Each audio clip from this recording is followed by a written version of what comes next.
Macam-macamnya dari analitik teks itu nanti kita akan pelajari salah satu, tapi kita di sini disebutkan dulu ada 4 di sini yang paling sering muncul di Indonesia ya. Familiar kita itu ada fairy tale. Fairy tale itu cerita tentang magic atau cerita tentang fairies, mitos atau mungkin dan raksasa. Biasanya ciri-cirinya diawali dengan once upon a time atau pada zaman dahulu, dan diakhiri biasanya dengan mereka bahagia selamanya. Biasanya cerita ini mengajarkan ada pelajaran yang bisa kita ambil. Kemudian jenis naratif teks yang kedua yang paling sering kita dengar yaitu fabel. Ada yang pernah dengar fabel kan? Fabel, tahu cerita fabel? Fabel itu adalah cerita teks narasi yang biasanya fabel itu tokoh-tokohnya yaitu hewan yang juga manusia. Fabel biasanya berawal dari konflik dulu, kayak ada 2 hewan, kemudian mereka itu bertengkar atau mengalami suatu konflik, dan kemudian di akhirnya itu ada pesan yang bisa kita ambil dari cerita tersebut. Kemudian yang ketiga ada legenda. Legenda yaitu cerita tradisional dari masa lalu yang dipercaya berdasarkan peristiwa sejarah atau orang nyata. Biasanya kalau legenda itu kayak asal usul Banyuwangi atau asal usul Danau Toba, itu yang sering di Indonesia ya. Kemudian mitos juga masuk cerita naratif, yaitu cerita kuno yang menjelaskan fenomena alam, kepercayaan religius atau asal usul dunia dan manusia. Mitos sering menampilkan dewa dan dewi manusia dengan kekuatan luar biasa. Sini tadi ada 4 macam teks naratif ya, yang sering di Indonesia. Sebenarnya juga ada banyak kayak folklore, tapi yang paling sering kita pelajari di tradisional seperti itu. Kemudian sini juga pastinya setiap teks itu terdapat struktur bahasanya. Struktur yang pertama pasti ada orientasi itu adalah pembukaan. Bukan misalnya kayak sebuah cerita selalu diawali dengan belum konflik kayak kenalan tokoh atau tokoh dan akhirnya cerita siapa atau apa di mana. Kayak misalnya pada suatu hari pada zaman dulu atau pada siang hari gitu.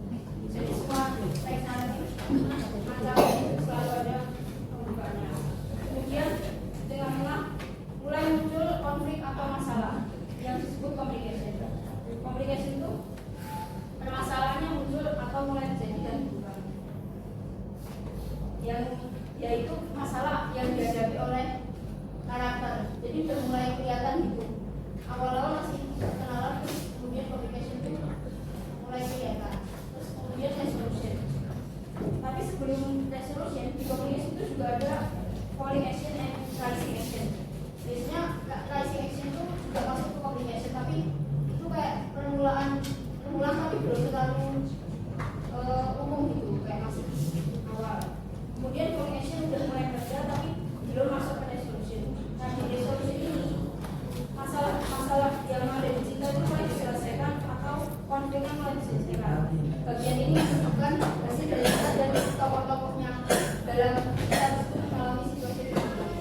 dengan jelas itu kesabaran. Jadi yang dinamakan koda provides moral oral lesson, yaitu mengambil yaitu pesan dari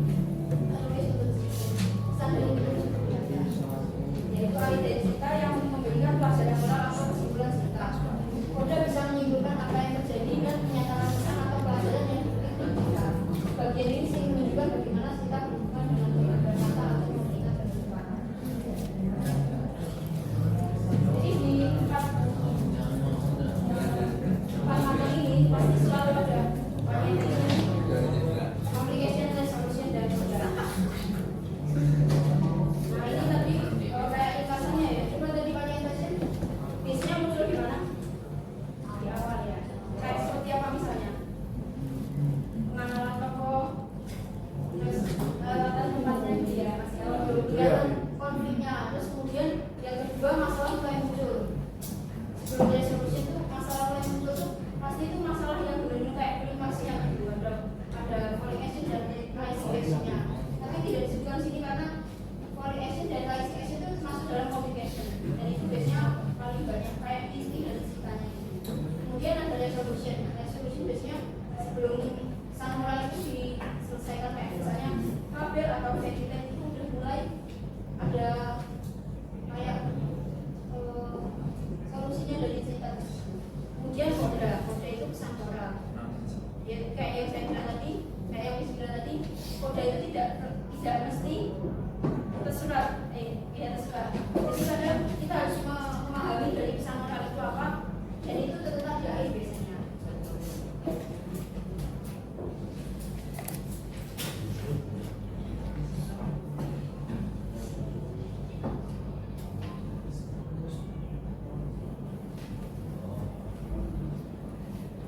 Nah ini contoh dari ini nih punya contoh naratif teks, yaitu yang berjudul cerita Tambelina. Di sini ada 4 paragraf, ada 4 bagian. Nah terus di sini dari generic startnya ini bisa dilihat ciri-cirinya. Kalau orientation ada awkward time, kayak pada suatu hari, pada suatu waktu gitu. Tinggallah seorang wanita yang ingin punya anak, tapi dia tidak punya anak dan ingin penyihir. Kemudian penyihirnya itu setuju dan malah dikasih kayak telur ajaib gitu. Itu kan masih petualang ya, kita belum tahu siapa setelahnya, tahu baru pokoknya kan baru wanita dan penyihir. Kemudian di communication udah mulai dijelaskan ya ini. Udah mulai dijelaskan. Nanti ada kalinya Tambelina itu dari ajaib.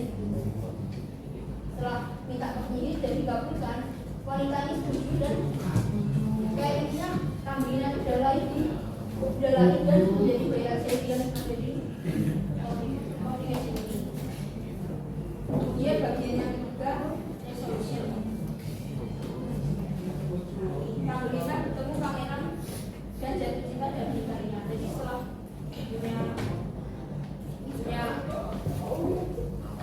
setelah Tambelina lagi dari bayi ajaib dan telur ajaib tadi, Tambelina bertemu pangeran juga jatuh cinta dan menikahinya. Ciri-cirinya resolusi yaitu konflik diselesaikan. Tambelina menemukan kebahagiaan dan tempat di mana dia berada. Nanti komplikasinya kalau masalah muncul itu ya.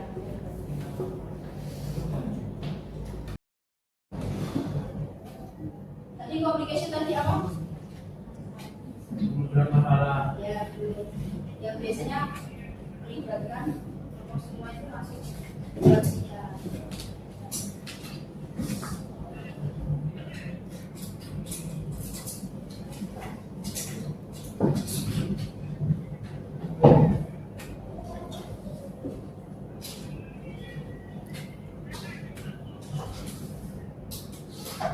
Ini ada exercise dulu kalian bisa scan.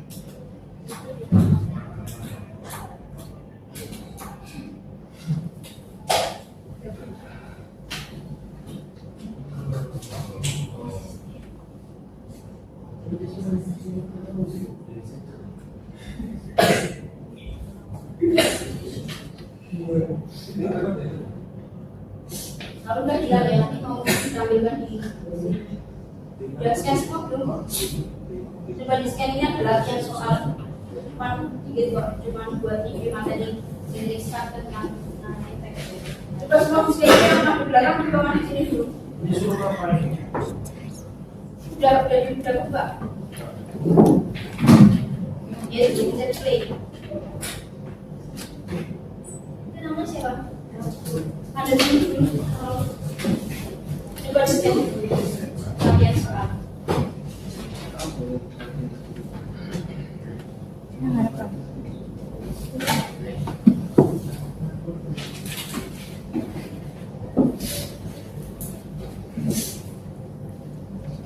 Udah semua udah nih kan? Udah.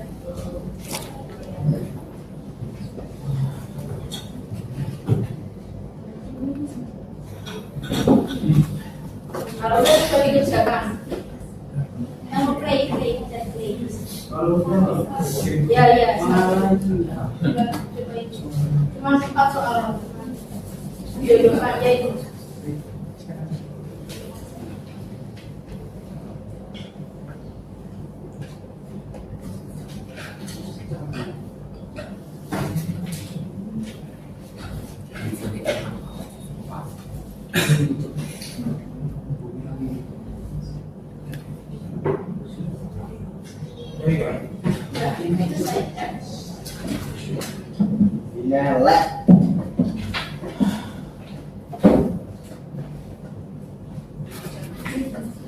Udah jam semua kan? Kamu udah?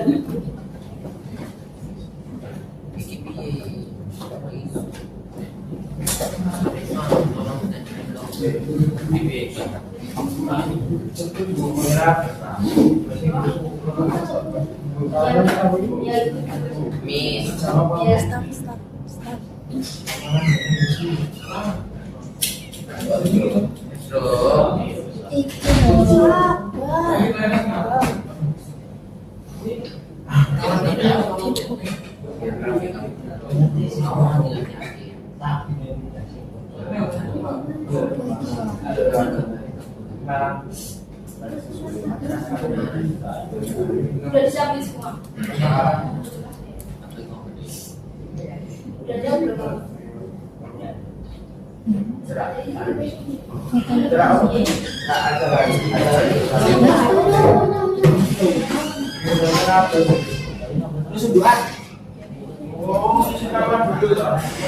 Selesai ya. Tadi itu semua kan? Ini kamu sudah semua. Bakal video dan video.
Itu materi teks halaman untuk memang sekarang ini. Assalamualaikum warahmatullahi